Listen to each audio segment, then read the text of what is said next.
भाजपने देशभक्तीचा व्यापार मांडलाय। आता खून आणि क्रिकेट एक साथ कैसे बहेगा हे मोदींनी सांगावं। उद्धव ठाकरेंचा मोदींवर हल्लाबोल।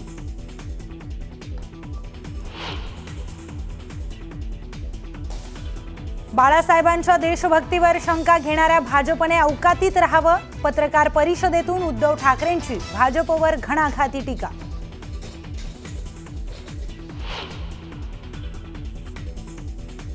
प्रकाश महाजन यांची मनसेला सोडचिठ्ठी। प्रकाश महाजन यांनी दिला मनसेच्या सदस्यत्वाचा राजीनामा। राजीनाम्यामुळे चर्चांना उधाण।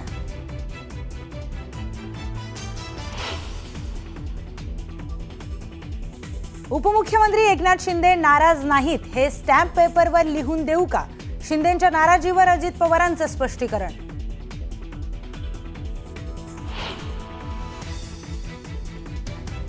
एससीबीसी आरक्षणाविरोधातील पुढील सुनावणी 4 ऑक्टोबरला।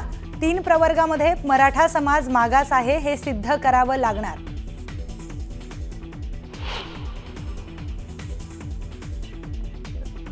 नागपुरात मराठा समाजाच्या जीआर विरोधामध्ये वडेट्टीवारांच्या उपस्थितीत ओबीसी संघटना आणि वकील महासंघाची बैठकीत जीआर विरोधामध्ये याचिका तसेच ओबीसी महामोर्चाची ठरणार रणनीती।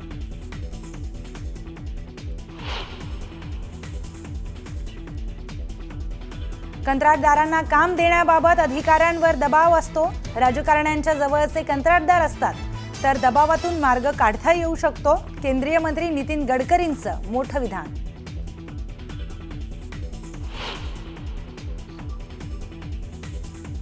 खड्ड्यांच्या मुद्द्यावरून मुंबई हायकोर्टाचा बीएमसीला संतप्त सवाल।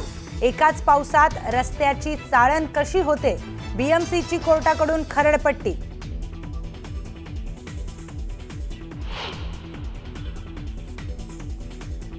लासलगाव उपबाजार समितीत कांद्याच्या दरात घसरण। छोट्या कांद्याला मिळाला प्रति क्विंटल 100 रुपयांचा दर। संतप्त शेतकऱ्यांचा विंचूरमध्ये रास्ता रोको।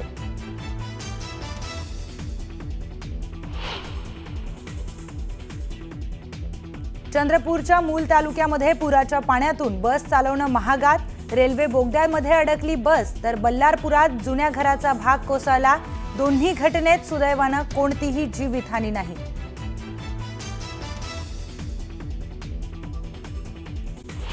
स्वरूपातल्या बातम्या। भारत-पाक क्रिकेट सामन्याला ठाकरेंच्या सेनेने विरोध केलाय। पहलगाममध्ये हल्ला झाला, त्याचं रक्त अजून सुकलेलं नाही। ऑपरेशन सिंदूर अजून थांबलेलं नाही, मग क्रिकेट का खेळता असा सवाल उद्धव ठाकरेंनी केला। देशभक्तीची थट्टा सुरू असून देशभक्तीचा व्यापार केला जातोय असा आरोप उद्धव ठाकरेंनी केला। तुम्ही म्हणाल तेव्हा पाकिस्तान मुर्दाबाद म्हणायचं का? राजनाथ सिंग आता ऑपरेशन सिंदूर थांबवल्याची घोषणा करणार का? असा सवाल उद्धव ठाकरेंनी केला।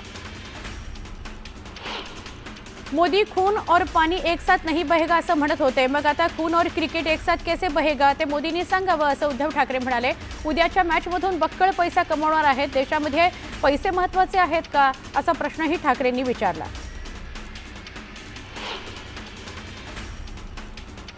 जवान शहीद होणार, आपण क्रिकेट खेळणार हे योग्य नाही। भारताला एका मॅचवर बहिष्कार टाकायला काय जात आहे असा प्रश्न उद्धव ठाकरेंनी विचारला। अंगात देशभक्ती भिनली पाहिजे। टीव्हीवर मॅच पाहायची की नाही हे लोकांनी आता ठरवायला लागेल असं ठाकरे म्हणाले। मराठा आंदोलकांवरील गुन्हे मागे घेण्यास विरोध नाही, मात्र ज्या शेतकऱ्यांनी आणि कष्टकऱ्यांनी अन्याय झाला म्हणून आंदोलन केलं, रास्ता रोको केलं, मोर्चा काढला, त्यांच्यावरील गुन्हे मागे घ्या। सगळ्यांसाठीच हा नियम लागू करा अशी मागणी छगन भुजबळांनी केली। कुणाला नेपाळला सोडायचं आणि कुणाला नाही हे जरांगे कसं काय ठरवणार अशा प्रकारची वक्तव्य जरांगेंनी टाळायला हवीत असा सल्ला विजय वडेट्टीवार यांनी जरांगेंना दिला। भुजबळ आणि जरांगेंनी वैयक्तिक टीका टाळावी असं वडेट्टीवार म्हणाले।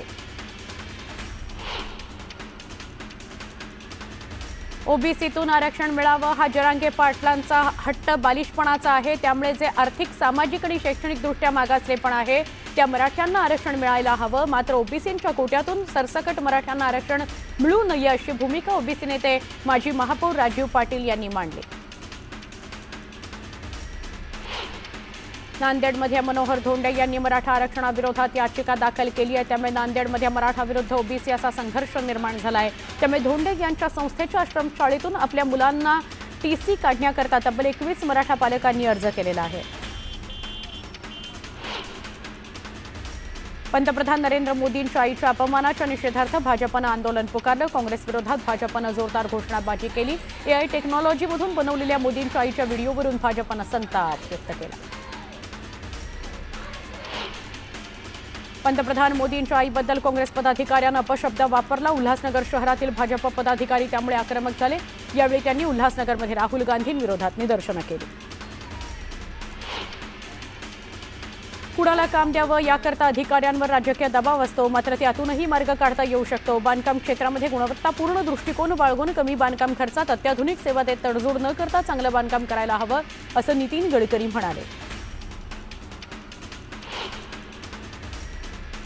करमाळ्यामध्ये केम इथल्या जुन्या पोस्टजवळ घरावरून लावलेली मोटरसायकल चोरीला नेल्याची घटना घडली आहे. या प्रकरणी पोलिसांनी अज्ञाताविरोधात गुन्हा दाखल केला. याचं सीसीटीव्ही फुटेज समोर आलंय. भुसावळ इथल्या दीपनगर इथं भरधाव दुचाकी स्वारानं पादचारी तरुणाला धडक दिली. या अपघातात पादचारी तरुण जागीच ठार झाला. या प्रकरणी दुचाकी स्वारावर गुन्हा दाखल करून त्याला अटक करण्याची मागणी करण्यात आली. बीडच्या परळीतून एक धक्कादायक प्रकार समोर आलाय. परळी तालुक्यातील डाबी इथं पतीनं पत्नीवर धारधार चाकूनं वार करत तिची हत्या केली. पतीनं घटनास्थळावरून पळ काढला, तर 3 वर्षांपूर्वीही या आरोपीनं महिलेला जबर मारहाण केली होती. या प्रकरणी पोलिसांकडून तपास सुरू आहे. राज्य उत्पादन शुल्क मुंबई उपनगर विभागानं गुप्त माहितीनुसार कारवाई केली. टेम्पो अडवून 12,51,00,000चा भेसळयुक्त मद्यसाठा जप्त करण्यात आला. या कारवाईत पोलिसांनी 4 आरोपींना अटक केली. 5 दिवसांची एक्साईज कस्टडी दिली. वसईच्या फादरवाडी रेंज नाका इथं पोलिसांनी कारवाई करत तब्बल 2 किलो 11 ग्रॅमचं ड्रग्ज जप्त केलं. कारसह मोबाईल असा एकूण 8,10,00,000चा मुद्देमाल जप्त करण्यात आला. या प्रकरणी पोलिसांनी 3 आरोपींना अटक केलेली आहे. चंद्रपूर जिल्ह्याच्या बल्लारपूर या तालुक्यातील गांधी चौकाजवळ जुन्या घराचा रस्त्याकडील भाग कोसळला. गोंधळ निर्माण झाला. घटनेत 2 मुली थोडक्यात बचावल्या. हा सगळा प्रकार सीसीटीव्हीत कैद झाला. नागपूरमध्ये सुरू असलेल्या विकास कामांमध्ये धक्कादायक घटना समोर आली. कमाल टॉकीज चौक ते दिघोरी चौक उड्डाणपुलाच्या बांधकामादरम्यान अशोक चौक इथल्या गोल राऊंड पुलाचा काही भाग थेट एका व्यक्तीच्या घराच्या बाल्कनीत शिरला. याला नेमकं जबाबदार कोण, असा प्रश्न उपस्थित होतोय. पुण्यापाठोपाठ कोल्हापुरातही टोळी युद्ध भडकण्याची भीती वर्तवली जाते. कोल्हापूरच्या फुलेवाडीत एका तरुणाची निर्घृण हत्या करण्यात आली. 7 ते 8 जणांच्या टोळक्यानं महेंद्र राख या हद्दपारीची शिक्षा संपून आलेल्या आरोपीची कोल्हापुरात येताच हत्या केली. छत्रपती संभाजीनगरमध्ये मोंढा नाका परिसरातील उड्डाणपुलाजवळ 2 महिलांमध्ये चांगलेच फ्रीस्टाईल हाणामारी झाली.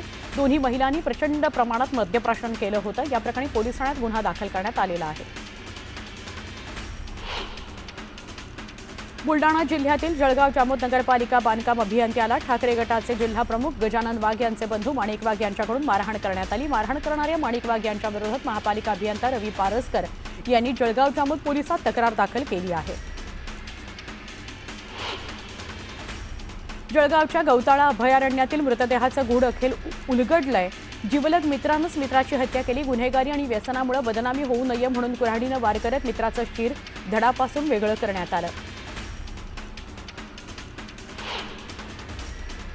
कल्याणमध्ये जूपीडिया नावानं एक कथित कंपनी आपलं कार्यालय थाटताना दिसते. या कंपनीच्या माध्यमातून भामट्यांनी ऑनलाईन टास्कमध्ये गुंतवणूक करत जादा पैशाचं आमिष दाखवत अनेकांची फसवणूक केली आहे. एका गुंतवणूकदाराला कोट्यवधींचा गंडा घातलाय. या प्रकरणी पोलिसांनी गुन्हा दाखल केला आहे. बीडमध्ये आणखी एक अपहरणाचा प्रकार समोर आलाय. कॅमेऱ्यामध्ये तो कैद झालाय. बीडच्या बांगरनाला गोरे वस्ते इथल्या नागनाथ ननवरे या नामक व्यक्तीला 10 ते 12 लोकांनी लाठाकाठ्याने अमानुष मारहाण केली. त्याचं अपहरण केलं. या घटनेनं बीड जिल्ह्यात खळबळ उडालेली आहे. घाटकोपर इथल्या LBS रोडवर मोठा अपघात झाला. कार बॅरिगेड तोडून फुटपाथ ओलांडून एका दुकानावर आदळली. यात 3 जण गंभीर जखमी झाले. स्थानिकांच्या आरोपांनुसार कारमधील 2 मुली आणि एका तरुणानं मद्यप्राशन केलेलं होतं. पुण्यातील कोंढवा परिसरात पुणे महापालिकेनं अतिक्रमणाविरोधात पुन्हा जोरदार कारवाई सुरू केली आहे. पुणे महानगरपालिकेकडून बेकायदेशीर अतिक्रमणं जमीनदोस्त करण्यात आली. कोंढवा परिसरामध्ये एकूण 20 ते 25 ठिकाणी बेकायदेशीर बांधकामावर महापालिकेनं हातोडा फिरवला.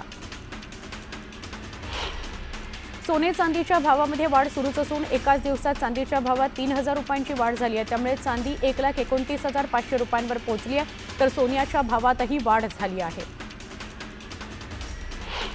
कोल्हापूर ते पुणे रस्त्याची दुरवस्था झाली आहे, त्यामुळे टोल आकारणी तातडीनं बंद करावी अशी याचिका माजी खासदार राजू शेट्टी यांनी कोल्हापूर खंडपीठाकडे दाखल केली। यावर न्यायालयानं कोल्हापूर साताऱ्याच्या जिल्हाधिकाऱ्यांना नोटीस बजावली। रस्त्यावर खड्डेच खड्डे असताना टोल वसुली कशी काय करता असा सवाल उपस्थित करण्यात आला। अकोल्यातील पातूर तालुक्यातील अंधार सावंगी इथं धर्मांतराचा मीठ दाखवून गावकऱ्यांच्या धार्मिक भावना दुखावल्याचा प्रकार समोर आलाय। या प्रकरणी 34 जणांविरोधात गुन्हा दाखल करण्यात आलाय। अमरावती जिल्ह्यातील पळसखेड इथल्या रायगड प्रकल्पाचं पाणी शेतकऱ्यांच्या शेतात शिरल्यानं मोठं नुकसान झालं। जलसंपदा विभागाच्या ढिसाळ कारभारामुळे शेकडो हेक्टर सोयाबीन, कापूस, तूर पीक पाण्याखाली गेलं। त्यामुळे शासनानं तात्काळ पंचनामे करावेत, शेतकऱ्यांना मदत द्यावी अशी मागणी करण्यात आली। भंडारा जिल्ह्याच्या शेवटच्या टोकावर असलेल्या तुमसर तालुक्यातील गोबरवाही प्रादेशिक पाणीपुरवठा योजनाच्या सतत त्रुटींमुळे ग्रामस्थांचं जीवन कठीण झालंय। ग्रामस्थांना सतत दूषित पाणी मिळतं, त्यांच्या आरोग्यावर गंभीर परिणाम होऊ लागलाय, आरोग्य धोक्यात आहे।